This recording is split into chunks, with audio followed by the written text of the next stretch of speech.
Hoje eu vou falar sobre duas técnicas de edição do DNA, que são a técnica do DNA recombinante e do CRISPR-Cas9. Eu estou aqui para dizer as principais diferenças dessas duas técnicas e o que elas têm em comum também, né? Então eu vou começar falando sobre o que essas duas técnicas têm em comum, que elas se assemelham em que instância. Bem, como eu acabei de dizer, ambos editam o DNA. Então, assim, a técnica do DNA recombinante e o CRISPR-Cas9 cortam trechos do DNA e recombinam de diferentes formas. Então, assim, a técnica do DNA recombinante. Como se dá essa técnica? Bem, eu uso o plasmídio nessa técnica.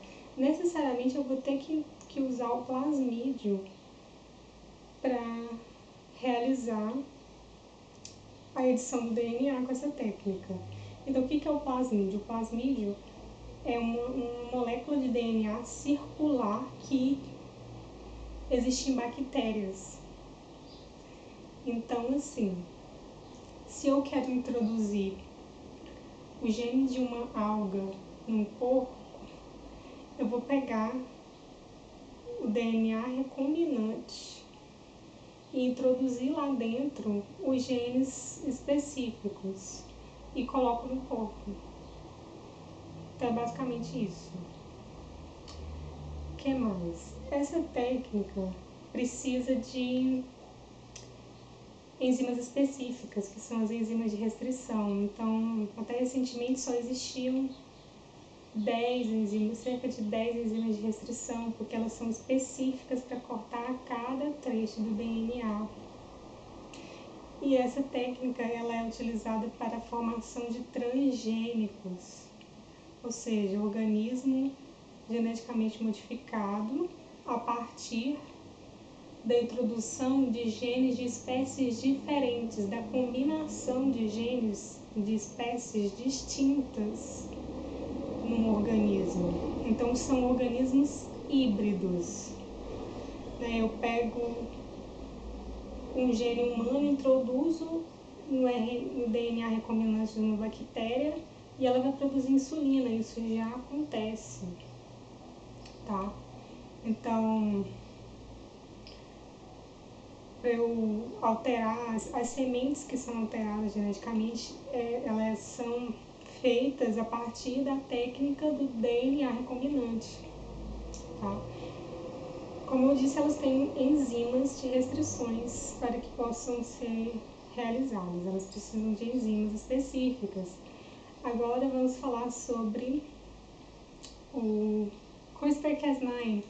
O que significa CRISPR-Cas9? Bem, CRISPR-Cas9 significa conjunto de repetições palindrômicas curtas, regularmente espaçadas, tá? Então, assim, essa técnica ela está sendo utilizada para alterar o DNA humano de uma forma a melhorar ele. Então, se eu tenho um gene que é ASAN-ASIN, que causa câncer, eu pego e altero esse gene, eu introduzo lá o que é ASIN-ASIN, que é o seu alelo que não causa câncer. Então, eu pego o mesmo gene, é um gene que ele determina uma mesma característica, só que eu troco um tipo de gene por outro. Então, se eu tenho ASIN, eu troco por ASAN, mas ele vai determinar a mesma característica. Então, por exemplo, eu quero produzir mais colágeno, um exemplo. Então, eu pego o gene responsável pela produção de colágeno, aí vamos supor que azão e o azão produzem colágeno de forma reduzida e o azim produz colágeno de forma abundante. Então eu troco, eu tiro o meu gene que é azão e coloco o azim. Eu vou continuar produzindo colágeno, só que agora em maior quantidade. Então é uma técnica polêmica e interessante ao mesmo tempo, inovadora. Então, assim, a principal diferença está sendo essa de que eles são técnicas para alterar o DNA de formas diferenciadas. E o CRISPR-Cas9 não é específico. Ele corta qualquer trecho do DNA. A técnica do DNA recombinante não, possui enzimas de restrição para cortar o DNA. E só corta partes específicas. É uma enzima para cortar o gene que produz insulina, outra enzima para cortar a parte que tem o gene que produz colágeno. Então, assim, aí há uma grande diferença entre essas duas técnicas. E como que é realizada a alteração do DNA por meio do CRISPR-Cas9? Bem, o CRISPR ele é introduzido na célula por um vírus. Sim, eu pego um vírus e introduzo dentro desse vírus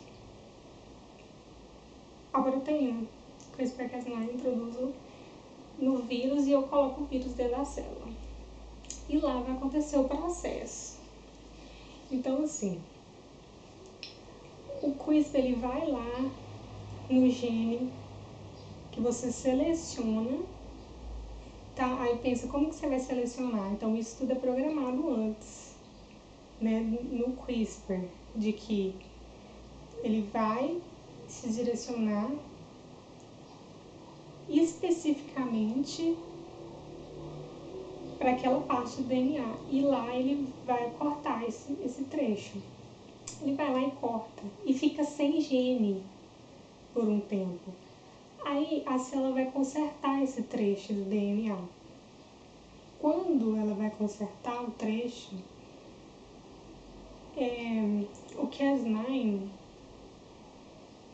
não deixa que a célula conserte o DNA do jeito que ele era antes. Então é como se o Cas9 avisasse para a célula, olha, você realmente tem que consertar esse DNA aqui, porque está faltando um pedaço.